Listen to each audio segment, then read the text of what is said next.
Guys welcome to my YouTube channel. അപ്പോൾ ഞാൻ പറഞ്ഞിട്ടുണ്ടായിരുന്നു എൻ്റെ വെയിറ്റ് ഗെയിൻ ഓവർനൈറ്റ് മീല് ഞാൻ നിങ്ങൾക്ക് വേണ്ടി ഷെയർ ചെയ്യാന്നുള്ളത്. അപ്പോൾ ഇന്ന് അതാണ് കാണിക്കുന്നത്.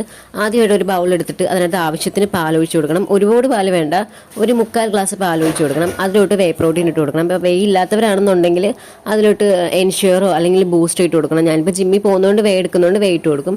പിന്നെ അതിന് ശേഷം നമ്മൾ ഓട്സ് ഇട്ട് കൊടുക്കണം. ഒരു പിടിയോളം ഓട്സ് മതി. ഒരുപാട് കഴിഞ്ഞാൽ ടേസ്റ്റ് വേറെ ആയപ്പോൾ അപ്പോൾ ഓട്സ് ഇട്ട് കൊടുക്കുക. ഓട്സ് ഇട്ട് കൊടുത്തിട്ട് നന്നായിട്ട് മിക്സ് ചെയ്യുക. അതിനുശേഷം നമ്മുടെ കയ്യിലുള്ളത് എന്താ നട്ട്സ് എന്ന് വെച്ചാൽ അതിട്ട് കൊടുക്കുക. എൻ്റെ ഇപ്പോൾ ആൽമണ്ട് മാത്രമേ ഉണ്ടായിരുന്നുള്ളൂ, അപ്പോൾ അത് മാത്രം ഇട്ട് കൊടുത്തു. അപ്പോൾ കാഷ്യൂ ഒക്കെ ഉള്ളവർ കാഷ്യും ഉണക്കമുന്തിരിയും ഡേറ്റ്സ് ഒക്കെ അതിട്ട് കൊടുക്കുക. പിന്നെ അതിനുശേഷം ഒരു സ്കൂപ്പ് പീനട്ട് ബട്ടർ ഇട്ട് കൊടുക്കുക. പീനട്ട് ബട്ടർ വെയിറ്റ് ഗെയിൻ ചെയ്യാൻ നല്ലതാട്ടോ. പീനട്ട് ബട്ടർ ഇട്ട് കൊടുക്കുക. അതിനുശേഷം ഏത്തപ്പഴം എടുത്ത് അരിഞ്ഞിടുക. സത്യം പറഞ്ഞാൽ കത്തിയെടുക്കാൻ കഴിയത്തില്ലായിരുന്നു, അതുകൊണ്ട് ഞാൻ കൈ കൊണ്ട് മുറിച്ചിട്ടു. പിന്നെ ഇവിടെ ചോക്ലേറ്റ് കുറച്ച് ഉണ്ടായിരുന്നു, അപ്പോൾ ഉണ്ടായിരുന്നതുകൊണ്ട് ചോക്ലേറ്റ് ഇട്ട് കൊടുത്തു. അല്ലാന്നുണ്ടെങ്കിൽ ചോക്ലേറ്റ് ഒന്നും ഇടത്തില്ല. എന്നിട്ട് ഫ്രിഡ്ജ് വെക്കുക. പിറ്റേ ദിവസം രാവിലെ ആകുമ്പോൾ കുടിക്കുക. നല്ല ടേസ്റ്റ്. അപ്പോൾ അത്രയുള്ളൂ. ബൈറ്റ്.